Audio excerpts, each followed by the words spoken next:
જશોદાનો છેડલો પકડી અખિલ બ્રહ્માંડનો માલિક એમ કહે છે, માં એક વાત કરવી છે. જશોદાજી ખીજમાં હતા. મૂકી દે છેડો મારો, તારી વાતમાં ફરિયાદ સિવાય કાંઈ નહીં હોય. આ ગોકુળની ગોવાલિયાની ફરિયાદ છે. છેડો પકડીને કહે છે, માં એક વાત કરવી છે. શું પુસ્તક લખ્યું સાહેબ? મૂકી દે છેડો મારો, મારી વાત સાંભળવી નથી.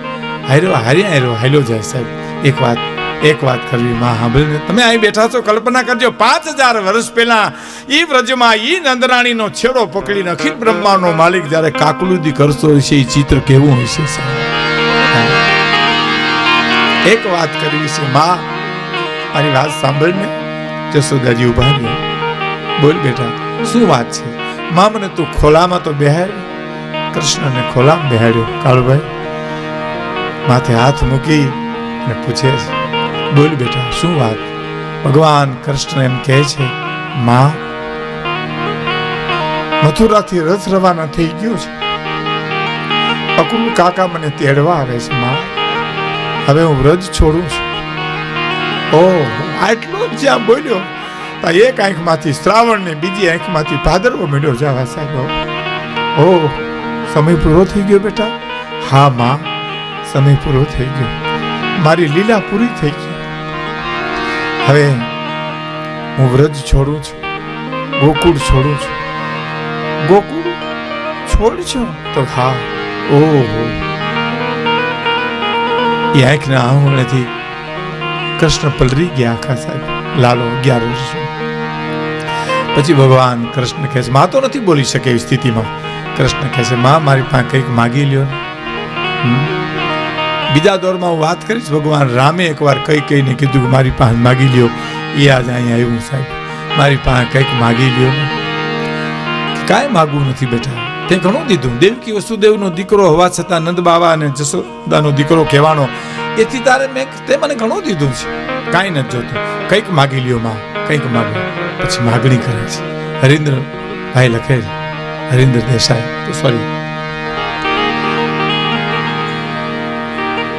હરીન્દ્ર દવે લખે છે કે જશોદાજી એમ કે છે, બહુ માગવાનું કહેતો તો એક વાત માગું છું કે જો તું મને હારે લઈ જા ને તો મથુરાના રાજમહેલની દાસી થઈને હું કામ કરીશ. હું કોઈને નહીં કહું નંદરાણી છું, પણ તારા વિના હું નહીં જીવી શકું. બેટા મને તું હારે લઈ જા. તો કે ના માં, એ તો નહીં બની શકે. કારણ કે હવે અવતાર કાર્ય મારું બદલે છે આખું. મારી બાળી લીલા પૂરી થઈને હવે સુદર્શન ચક્ર લઈને મારે અધર્મનો નાશ કરવો છે. માં તમે નહીં હારે લઈ જાઓ. બીજી વાત માગે છે. બીજી વાત બહુ સરસ કરે છે. બેટા બીજી વાત માગું? હા માં માગો, જે માગો માગો. તો બીજી વાત એ માગું છું કે તું કોઈ દી ભૂલમાં દેવકીને એમ ન કહેતો કે મેં તને દોરડેથી ખાંડણીએ બાંધી દીધો તો. એમ ન કહેતો કોઈ દિવસ, નહીં તો દેવકીનું ખોટું લાગશે. અને રથ આવી ગયો સાહેબ. અને આ બાટવા પાંચ થાપલા ત્યાં એક પરબતભાઈ હતા. મેં એના કીર્તન સાંભળેલા. એ ગાતા સાહેબ, કરુણજી આવ્યા હરીને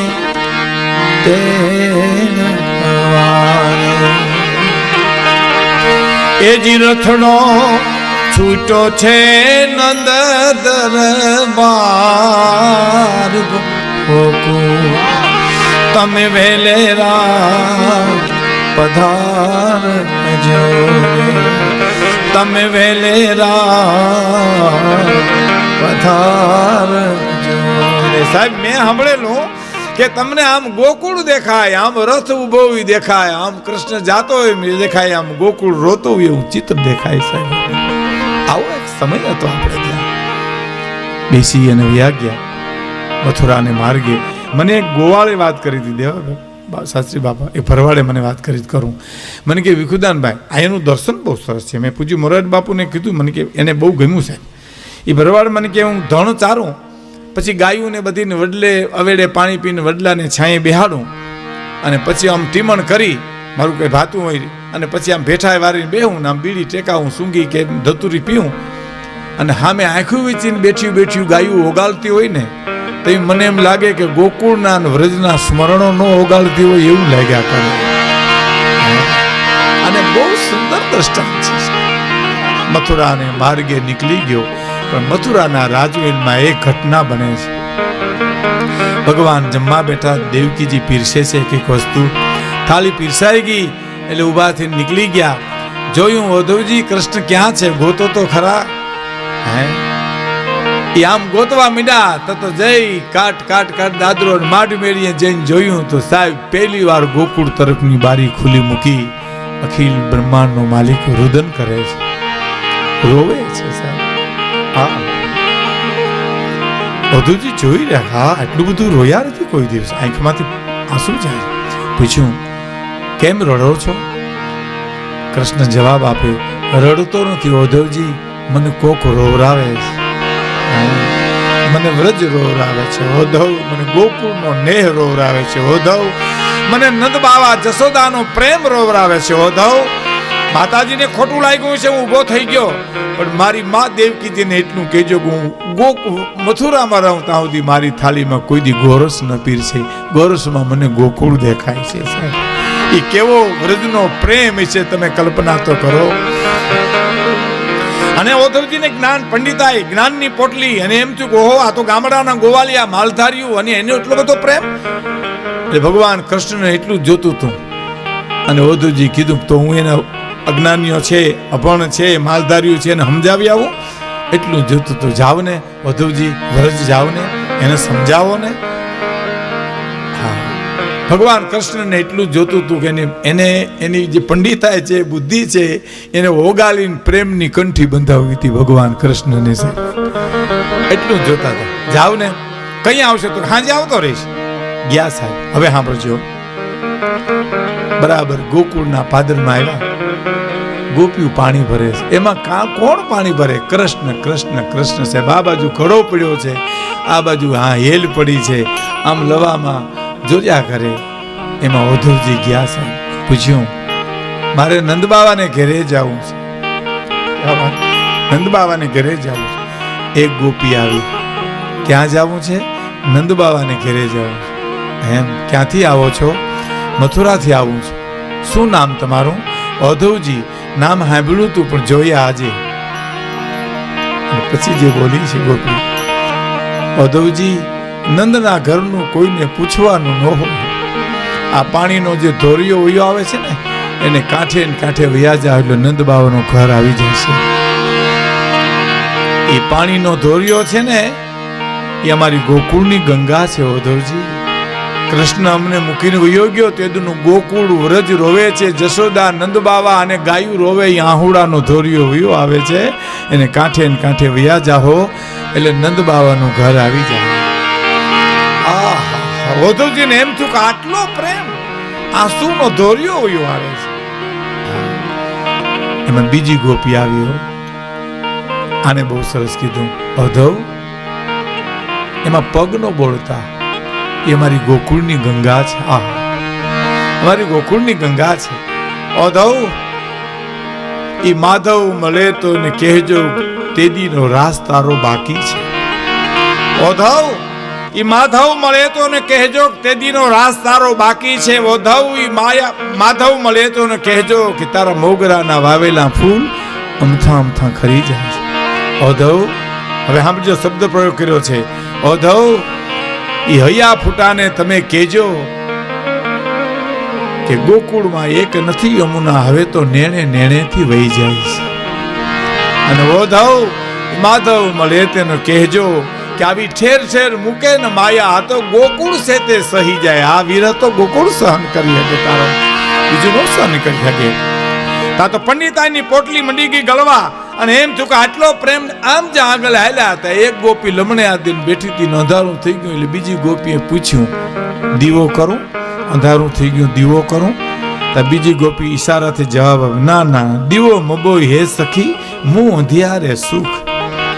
મારે અંધારે હારું છે, દીવો નથી કરવો બેન. પણ અંધારું થઈ ગયું બેન, દીવો કરવા દે. તો કે ના, દીવો મબોય હે સખી, મું અંધિયારે સુખ, મેં દીવા પે ટાઈ કર કિનકુ દેખો મુખ. જેનું મોઢું જોવા જેવું હતું એ તો યોગ્ય, હવે આમાં કોના મલાજા કરવા રાણાજી, અમારે કોની લાજો આમાં? ઓતરજીની પંડિતાઈની જ્ઞાનની પોટલી મંડી ગળવા. આમ જ્યાં આગળ હાલ્યા હતા ગોપી કૃષ્ણનું ચિત્ર ચિત્રે છે. દિવાલમાં વાંકડિયા વાળ કર્યા, પોપટની ચાંચ જેવું નાક કર્યું, પરવાળા જેવા હોઠ કર્યા, પગનો ચિત્ર્યા સાહેબ. પીછી વાટકો પીછી મૂકીને હાલતી થઈ ગઈ ને, અધૂરથી રાડ નખાઈ ગઈ સાહેબ. કે પગ કાં ચિત્રાની? ગોપી પાછી વળીને કે પગ ચિત્રું પાછો વયો જાય ગોકુળમાં. પગ હતા તો વયો ગયો ને, પગ ચિત્રું તો પાછો વયો જાય ગોકુળ. પોટલી ગળી ગઈ સાહેબ, અને પ્રેમની કંઠી બાંધી અને એટલું ગોપીએ કીધું કે તમે કાનુડાને બનાવો રે, યશોદામાં તારી રોવે છે, મોહનને મનાવજો રે, યશોદામાં તારી રોવે છે, કાનુડાને બનાવો રે, યશોદામાં તારી રોવે.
શામળા મોહનને મનાવજો રે, યશોદામાં તારી રોવે છે, કે બનાવો રે, યશોદામાં તારી રોવે.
આંસુ છે આ દેશની સંપત્તિ છે.